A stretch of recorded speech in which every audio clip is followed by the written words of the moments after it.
स्वागत है आपका। राजीव जेटली जी, आप ही के पास आऊंगी क्योंकि जिस तरीके की ये डिबेट चल रही है, जिस तरीके से एक दूसरे पर बयानबाजी की जा रही है, कुछ ऐसा ही आज हमने जलसे में भी देखा। कैसे माहौल बदलेगा देश का अगर इसी तरीके से नफरती बयान अलग अलग मंच से आते रहे तो कैसे संभलेगा देश? देखिए, ये बौखलाहट अपने आप में बता रही है, जिस तरीके के मदनी के बयान आए हैं, कि ये सोच है। इस सोच को उजागर करना बहुत जरूरी था, ये बाहर निकलना भी जरूरी था, और हम ख्याल असगर खान साहब इसके ऊपर रिएक्ट करें, ये भी बहुत जरूरी था।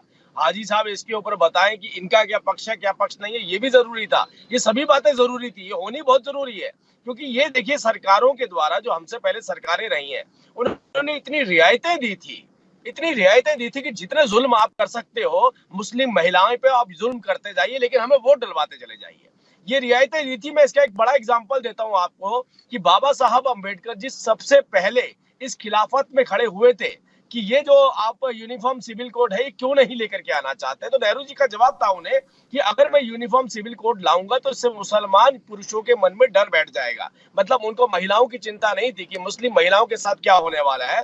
और ये लड़ाई बाबा साहब की और जवाहरलाल नेहरू जी की बड़े लंबे वक्त तक चलती रही, और इस संविधान के अंदर ये अधिकार दिए गए थे। जब हिंदू कोड बिल आ रहा था तब ये बात रखी गई थी कि सबके पास समान अधिकार होने चाहिए। लेकिन ये इशू नहीं है। अच्छे अच्छे कपड़े पहन के बैठते हैं, असगर साहब को अगर कोई देख लेना तो सोचेंगे बड़े बुद्धिजीवी, इंटेलिजेंट और बड़ी बड़ी ब्रॉड सोच रखते होंगे, बड़े खुले विचारों के होंगे। लेकिन जब ये बात शुरू करते हैं अपनी, तो बात शुरू करते हैं मदनी बन जाते हैं। तो ये विचारों से बाहर निकलना है।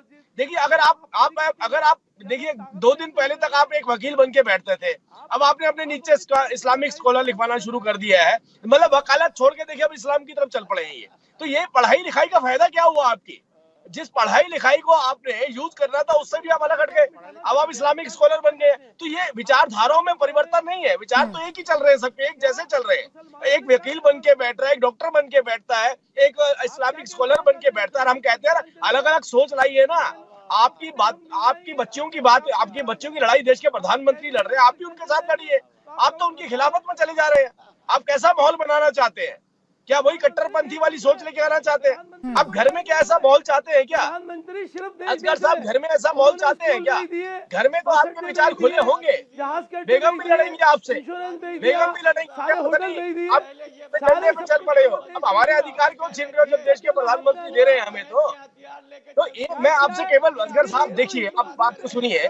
मैं आपको एक बात बोलना चाहता हूँ, हम भारत निर्माण कर रहे हैं। भारत निर्माण के अंदर सबको समान अधिकार होने चाहिए। बिल्कुल राजीव जी, देखिए, सबका साथ सबका विकास की बात आप लोग करते हैं, लेकिन पैनल में बैठे लोग इस बात से इनकार कर रहे हैं। तो कानूनी रूप से भी होना चाहिए, सामाजिक रूप से भी। ठीक है, देखिए, मेरे पैनल में बैठे लोग इस बात से इनकार कर रहे हैं, उन्हीं के पास चल लेते हैं। हसन रिजवी साहब, अब आप बोलिए, आप काउंटर करना चाहते थे राजीव जी की बात का। जी, राजीव जेटली जी उस वक्त इनकी जबान पे लकवा मार गया था जब विनोद बंसल साहब, जो खंजर और भाले और तलवारें बांटते फिरते थे, वो कह रहे थे कि आधी आबादी मुसलमानों की औरतें बुरकों में हथियार लेके चलती है। उन्हीं की बात कर रहे हैं क्या ये? क्या उन्हीं के लिए प्रधानमंत्री कहते थे कि जिन्हीं ने हमें वोट दिया, आधी आबादी हमारे साथ खड़ी है, बुरके वाली, जो उनके मंत्री की रैलियों में जाती थी, हथियार लेके जाती थी, नफरत फैलाएंगे, लोगों पर प्रहार कर रहे हो, होगा नहीं पता आपको? दूसरे और बुरके की आड़ में महिलाओं के अधिकारों का कुठाराघात कर रहे हो, अपने धर्म पे फॉलो करने का, तो हमें भी अधिकार दिया हुआ है। बुरके की आड़ में महिलाओं के अधिकारों को छीन रहे हो, और ना आप हमें डरा सकते में बच्चियों को पढ़ने से वंचित कर रहे हो। हाँ ठीक है, बताइए ना, बुरके की आड़ में कितने व्यभिचार करोगे आप? कैसी बात कर रहे हैं? बुरके की आड़ में हलाला कर रहे हो, यार लेके चलती है औरतें। वो कब तक चलेगा भाई? सोच समझ के बोलिए। अपनी खेलने वाले सर, आरोप प्रत्यारोप आप लोगों के खत्म नहीं होंगे और इसी तरीके से ऐसे ही बयान सामने आएंगे। मुझे छोटी सी बात समझाइए। क्या बीजेपी इस बात के लिए माफी मांगेंगे? सुनिए ना, भाजपा की वही राजनीति है, वही लाइन है। सुन लीजिए। अच्छा, मेरे सवाल का जवाब दे दीजिए, छोड़िए। मुझे बताइए कि आज जो कुछ हुआ, नहीं पहले आज जो कुछ हुआ रिजवी साहब, जिस बयान पर हम चर्चा कर रहे हैं, बहुत बड़े दर्शक है, बहुत बड़े फॉलोअर हैं, वो सब जानना चाहते हैं कि विनोद बंसल जो कह रहे थे कि नकाब में मुस्लिम औरतें, ठीक है, आप इसी पर टिके रहिए सर। फिर नहीं, देखिए हसन रिजवी साहब, आपसे जो सवाल पूछा जाएगा उसका जवाब आप नहीं देंगे, लेकिन अगर कोई और पैनलिस्ट कुछ बोल दे आप उसको पकड़ के बैठ जाएंगे। ये क्या तरीका है सर? नहीं क्यों? मैं तो आपसे क्या मैं तो एजेंडा आपसे चल सिर्फ रहा इतना है? समझ रही हूँ मुसलमान मैं औरतों के आपसे खिलाफ एजेंडा चल रहा है, उनको आतंकवादी साबित किया जा रहा है, उनके लिबास की वजह से वो नंगी न टहले, इसलिए उनको आतंकवादी साबित कर दिया जाएगा। हाजिर रिजवी साहब जो कह रहे हैं विनोद शर्म बंसल आनी जी, चाहिए, उनकी आप खुद एक स्वतंत्र महिला राय हो। है सर, आप ये उनकी महिला के स्वतंत्र कपड़ों के राय ऊपर कोई है। इंडिया टीवी का नेता इससे कोई टिप्पणी लेना कर रहा देना है, नहीं आप है, मैं उसको साफ बैकअप कर दे रही रही हूँ। हैं। सब शर्म अपने अपने कीजिए। विचार रख रहे हैं आप लोग सर।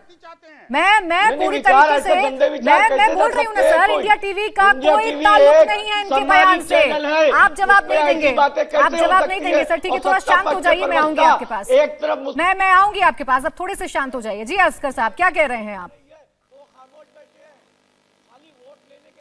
प्राची जी, एक बहुत बड़ा सवाल है।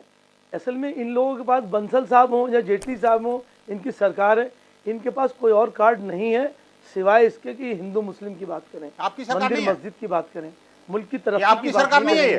बेरोजगारी की बात नहीं करेंगे, नहीं, आपकी गरीबों सरकार की क्या भूख की पाकिस्तान बात की है? नहीं करेंगे।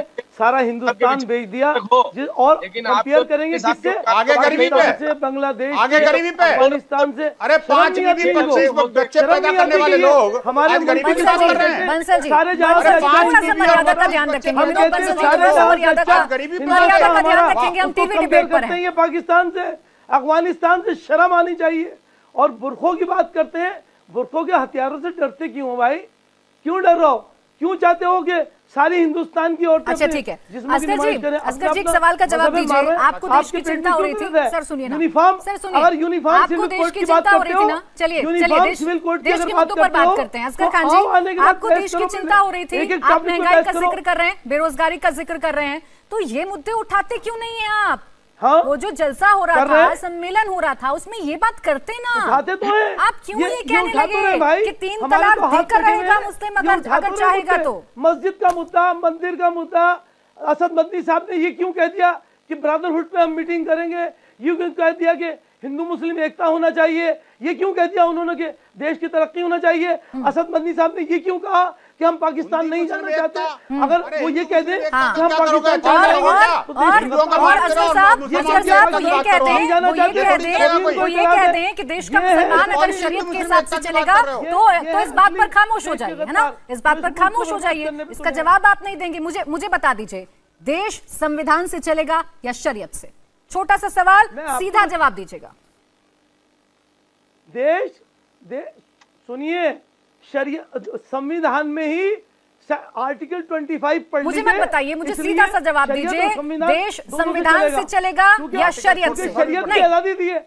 25 पढ़िए आप। अरे सर, मुझे आप- सेक्शन मत समझाइए। आप मेरे जो 25 दर्शक पढ़िए, बैठे हैं ना, शरीयत और उनको संविधान सीधा दोनों से जवाब चलेगा। चाहिए सर। अगर मुझे शरीयत और बताइए, संविधान दोनों को मुझे साथ बताइए ले लें, सर, छोटा सा अगर सवाल आप पूछ रही हूँ ना, बात करें, आप इतनी बड़ी बड़ी बातें तो कर रहे इस हैं। मुल्क का सुधार हो छोटा सा जाएगा। सवाल मेरा, लूट खत्म हो जाएगा, छोटा सा मक्कारी सवाल है, खत्म हो जाएगी, संविधान से दुश्मनी चलेगा, खत्म हो शरीयत से जाएगी। चलेगा देश? शरीयत क्या सिखाती है ये पहले इनसे बोलिए। नहीं देंगे आप जवाब, आपके पास जवाब नहीं है। आतंकवादी मैं आगे बढ़ रही हूँ सर। कहते हैं, मैं आतंकवादी देखिए सर, आप ऐसी बातें करेंगे तो फिर मेरे सवाल का जवाब तो नहीं आ रहा है। मैं आगे बढ़ रही हूँ। इंडिया टीवी हर वक्त हर जगह डाउनलोड करने के लिए सर्च करें India TV news Google play store या ऐप स्टोर पर।